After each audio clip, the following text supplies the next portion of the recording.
My name is Brent Edelman. I'll be giving a speech over why baseball is no longer America's pastime. I love baseball. I played it my entire life, along with football and basketball, but by far baseball is my best sport. Senior year, we made it to the playoffs, and baseball was the first year since 1965 that my high school has made the playoffs in baseball. Granted, we lost in the first round, like usual, but we went, which was a major accomplishment for our school. It was once America's favorite sport. It was once America's source of pride, but no longer. Gone are the days of fistfights due to just wearing the wrong color jersey. Gone are the days of fans rioting when their teams to win, unless you're Philadelphia. Then you'll riot for anything. Gone are the days of consistently sold out home games, even during the work week. Now, baseball is still rooted in America's history and is a major part of who we are today. No one's argued that. But with attendance down a whopping 6.5% since last season alone, according to Forbes, which translates to a total of 1.86 million people. As a percentage, that doesn't seem too bad, but when you hear 1.86 million people, that number resonates with you a little bit. And since 2008, this trend has been continuing. Only with 2012 has the average baseball attendance gone up a percent point. That was it. Every other year has been a decline.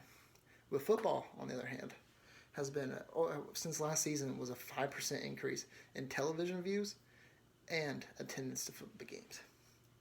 Now, one of the reasons baseball is not getting the numbers it used to is that it is not nationally broadcasted like football or like basketball. Since the teams only play on their local networks and are only covered by local hometown reporters, it is tough for anyone who does not live in that area or around the team to keep up with them or even know that they exist. Sure, ESPN will cover a couple games every now and then, and sure, major networks like Fox will show a game or two. But unless you have the Fox sub-regions like Fox Southwest, oh my goodness, or Fox Southeast, you will not get to see your home teams, and you have to pay an extra to keep up with those channels. While on the other hand, sports like football, they are covered by every national broadcasting in America. Fox, CBS, ABC, ESPN, or just to name a few that carry all of football games. Even Amazon is now showing Thursday night football games on their streaming platforms, which is crazy for a big company to get the rights like that. Baseball is also not grabbing the attention of the youth. With the average baseball game lasting 3 hours and 5 minutes, that is way too long for today's youth to keep up with. This is the generation that will not look past the third search in their Google. They will just search for a new thing. Either in between innings, or in between batters, or in between pitchers, or in between, you name it. The baseball games last way too long, and all the constant breaks cause you to get bored and lose interest. Basketball games, on the other hand, only last 2 hours and 15 minutes, which is why basketball is rising in popularity. It's high pace and all that. Now, you might say the game might take long, but they're making efforts to speed it up, and that would be wrong. On average, length of games have only gone up. Since 2015, games have gone up an average of 10 minutes per year. So every year since 2015, games have gone up in time, which it's supposed to be getting faster, and it's supposed to be getting younger. The average baseball fan is 55 years old. 55 years old is the average age of a baseball fan. There's no way that the youth can resonate with that. They can watch it with their parents, but they're not going to look at that fan base and say, I want to be a part of that fan base. They're not going to look at that fan base and go, that is who I want cheering for my team. The average person doesn't even have a baseball player on their top players list. Only 9% of people have a baseball player in their top 10 players of any league, NFL, NBA, anything. I don't use this often, but social media is a big thing nowadays. And baseball is ranked 4th overall in sporting media. There's only 3 major sports, so how's baseball number 4? Well, it goes NFL, NBA, and then the WWE. The WWE has more followers on social media than our pastime. I don't think you can call it that. In terms of money, baseball is still doing very well.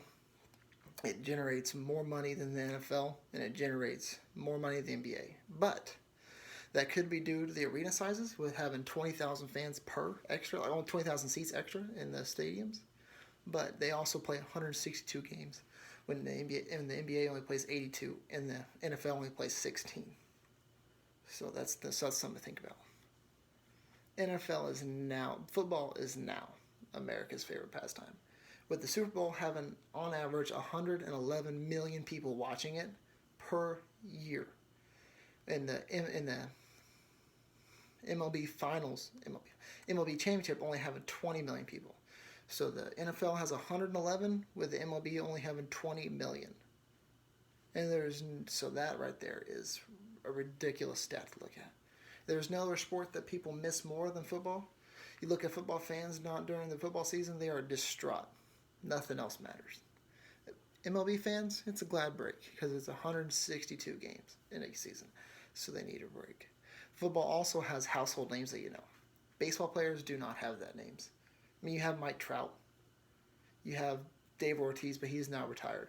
Football, you have Tom Brady, you have Odell Beckham, you have everybody. You have anybody you could think of is mainly in the NFL. Baseball does not have that due to the fact that they are not nationally broadcasted. Even non-fans of the sport know who those players are and know who they play for. It is easy for new fans to watch, like we said, because football is nationally broadcasted. The announcers are even household names. Baseball has very little household name announcers. I can't even name any, and I'm a huge baseball fan. NFL, on the other hand, people lose their minds on who is calling their game. If Joe Buck and Troy Aikman is calling a game, fans will lose it and turn off the sound of the radio and turn off the sound of their TV. No baseball fans will do that because no baseball fans care that much. Football fans, on the other hand, if they get Tony Romo or Phil Simms, they will lose their minds and turn the TV all the way up, and you better not talk during that game. In conclusion, football is now America's pastime due to the fact that the youth resonate with it more, and due to the fact that it's nationally broadcasted, so anybody who wants to watch it can watch it, due to the fact that it has more social media following than any other sports. So that is why football is now America's pastime.